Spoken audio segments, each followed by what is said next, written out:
Maple et bienvenue à cette présentation du jeu Fort. C'est un jeu qui est tout nouveau de 2020 de la compagnie Leder Game, qui sont reconnus entre autres pour de plus gros jeux comme Vast ou Root. L'auteur est Grant Rodiek qui a entre autres fait Cry Havoc.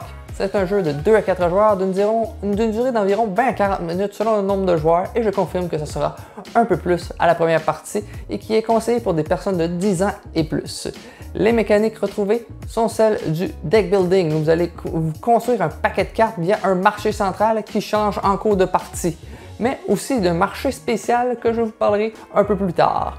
Il y a aussi les mécaniques de follow que je vous expliquerai plus tard également et celle de end management. Le jeu est d'une complexité moyenne, je dirais, que je ne conseillerais pas aux débutants. Mais si vous avez déjà joué à des jeux comme Les Aventuriers du Rail et que vous voulez plus de complexité, ce jeu est pour vous. Si vous êtes un joueur de niveau expert, vous allez vous plaire dans ce jeu également.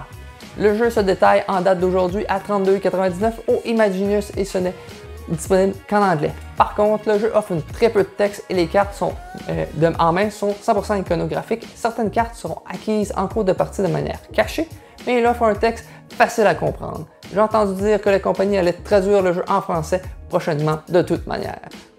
On est qui? On fait quoi dans ce jeu? On représente un groupe d'amis qui veut construire le plus gros fort dans notre quartier. Pour y arriver, vous allez devoir vous faire de nouveaux amis au parc ou même peut-être dans la cour des autres. En fait, à la fin de la partie, celui qui aura fait le plus de points sera le vainqueur. Voici les grandes lignes des règles du jeu. Je ne parlerai pas des détails car le but de cette vidéo est surtout de vous présenter le jeu. Vous commencerez la partie avec un deck de 10 cartes et aurez 5 cartes en main. À votre tour, vous allez jouer une carte pour ses actions et d'autres pour bonifier ses actions si possible. Comme dans l'exemple ici, j'ai mon ami Sarge qui me permet comme action publique de mettre un jouet dans mon stuff. Par carte avec une icône de pile. Parfait, je rajoute 2 cartes que j'avais en main avec cette icône et maintenant j'obtiens 3 jouets pour mon stuff. Cette action peut être suivie par mes adversaires. C'est ici qu'on introduit la mécanique de follow. Si un adversaire discarte une carte pile, il pourra gagner un jouet. Lorsqu'on fait une action de follow, nous ne pouvons pas discarter plusieurs cartes pour bonifier cette action. Ensuite, je peux mettre 3 cartes dans mon lookout avec l'action privée, une par carte pile. Les cartes mises doivent venir de ma main. Or, il ne me reste que 2 cartes et de toute manière, présentement, je ne peux qu'en mettre une seule vu mon niveau de fort n'est pas assez élevé. Plus votre niveau de fort sera élevé, plus vous aurez de possibilités. Mais à quoi ça sert ce fameux lookout? Les cartes dans cette zone vous permettront d'augmenter le nombre d'icônes présents lorsque vous faites une action. Exemple, si j'avais une carte pile dans mon lookout, avant de jouer mon ami Sarge, j'aurais fait 4 jouets au lieu de 3. Ensuite, toutes les cartes non jouées vont dans votre yard. À quoi ça sert le yard? Attends, tu vas le voir assez vite. Ensuite, vous allez recruter un nouvel ami au parc ou sur le dessus de la pioche ou dans le yard de vos adversaires. Donc, faites attention qui vous allez mettre disponible aux autres joueurs. Par contre, vous allez épurer le deck des autres en faisant cette action-là. À votre prochain tour, toutes les cartes non prises dans votre yard se retrouvent dans votre défausse. Il y a aussi votre pack qui est fait un sac à dos pour stocker plus de ressources puisque les emplacements dans votre stuff sont limités. Si un joueur atteint 25 points, que la pioche est vide, qu'un joueur est rendu au niveau 5 de son fort, on termine le tour et on fait le décompte des points. On ajoute au total des points une carte objectif que vous allez avoir reçue en cours de partie, vous donnera des bonus, votre niveau de fort qui est associé à un nombre de points et si vous avez réussi à finir votre fort en premier, vous recevrez 4 points bonus avec la carte de sculpture de macaroni. Une belle touche d'humour dans ce jeu. Aucune nouveauté niveau mécanique. Le deck building existe depuis des lunes. Le end management aussi, quoique le follow est plutôt rare.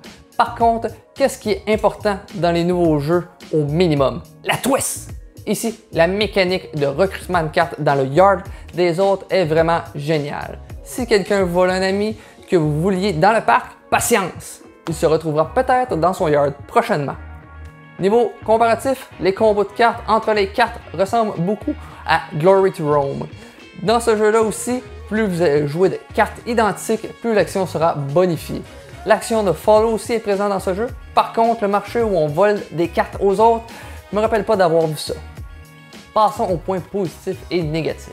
D'abord, au niveau positif, les combos de cartes sont fort intéressants et plus le jeu avance, plus nos combos semblent efficaces et bien organisés si on construit bien notre deck. Le visuel du jeu.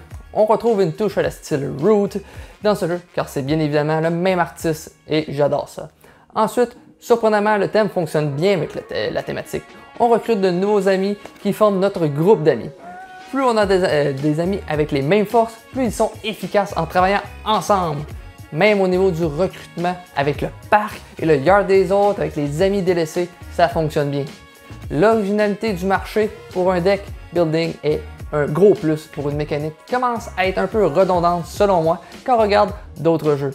La dynamique du jeu selon le nombre de joueurs.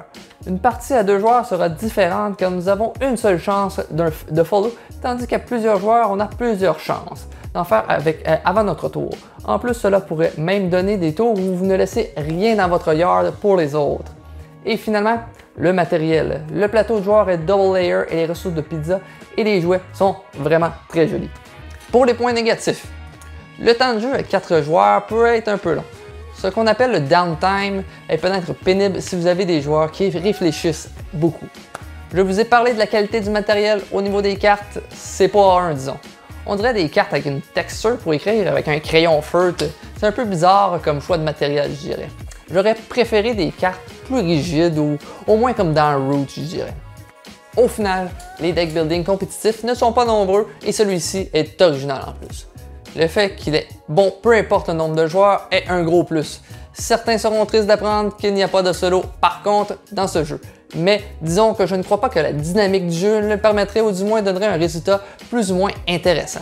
C'est un très bon jeu qui restera dans ma collection pour longtemps, que je vais pouvoir autant sortir avec des joueurs moyens qu'experts et avoir un énorme plaisir d'y jouer. Sur ce, n'hésitez pas à aller voir mon commanditaire l'Imaginius du quartier 1030 pour vous procurer votre copie et à la prochaine! Ciao!